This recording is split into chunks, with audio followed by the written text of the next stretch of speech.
nekad je to bila muška profesija, ali danas smatram da to žene jednako dobro obavljaju posao koji i muškarci. Uvijek radiš nešto novo, nikad nije isto, nema monotonije, znači radiš sa ljudima. Ako taj dan pomogneš barem jednoj osobi, već dolaziš doma puno sretniji. Kad dođete kod nekoga doma i kad vas, ne da vas moli za pomoć, nego vidite u kakvom stanju su zatečene te osobe, jednostavno morate to napraviti kako treba, jer kako otići od nekoga, zatvoriti vrata i da niste ništa napravili.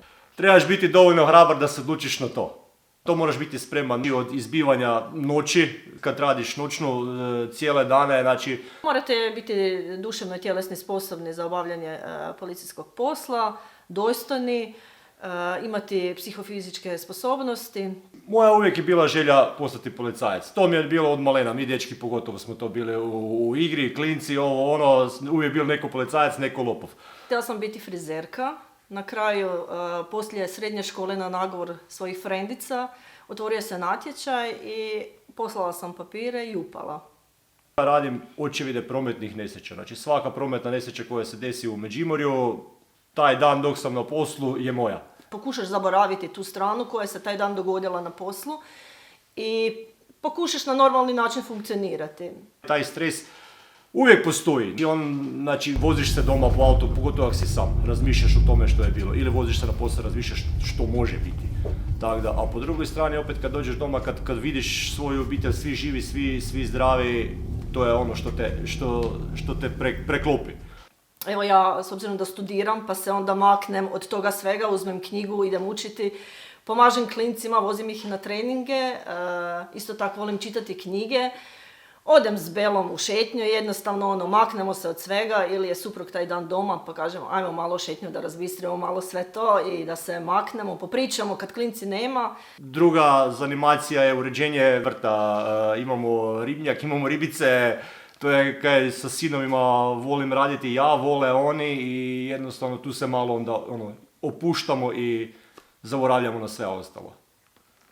Pa s obzirom da oni ne žele biti policajci, ali ja mislim da oba dvoje imaju nekakve propozicije da bi mogli biti. Jedan je više onak živi, a drugi je možda malo mirniji, ali mislim da kad se to dvoje zbroji da je to jedna stvarno jako dobitna kombinacija.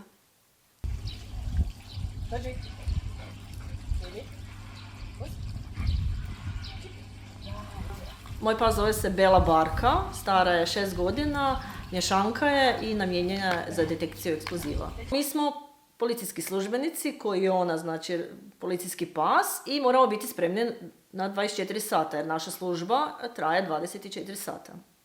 I kad dođemo ujutro na posao, znači obavezno šetnja, malo druženje i igranje i onda znači ako ima kakvih zadaća, to su pregledi ili po dojavi, o dojavi eksplozivne naprave, pregled objekata i vanjskih prostora, odnosno vozila ako dolaze kod nas štićene osobe, ili odrađujemo samo vježbe što se tiče poslušnosti i vježbe detekcije.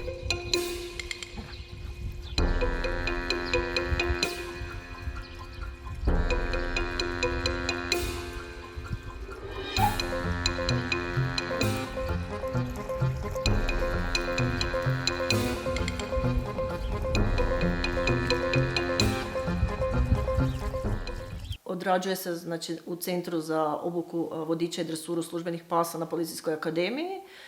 6 mjeseci, znači prvih tjedan, 2, s obzirom da vam je pas nepoznat, odrađujete taj prvi kontakt s njom. Znači igra, šetnja, upoznavanje. Mi nju i ona nas.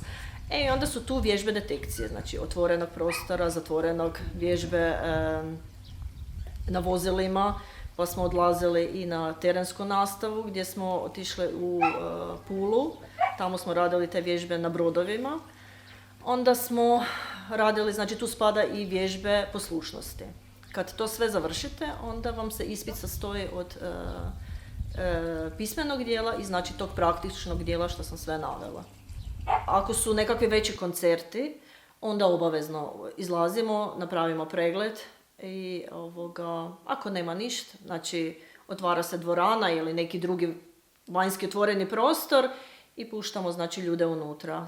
Posebno što bi istakla, možda pronalazak pirotehničkih sredstava kad smo obavljali pregled na nogometnoj utakmici na stadionu u Varaždinu i tu smo pronašli dobar dio baklji, pa eto, onda je bilo to i nešto i u novinama, tako da smo evo taj dan odlično završili.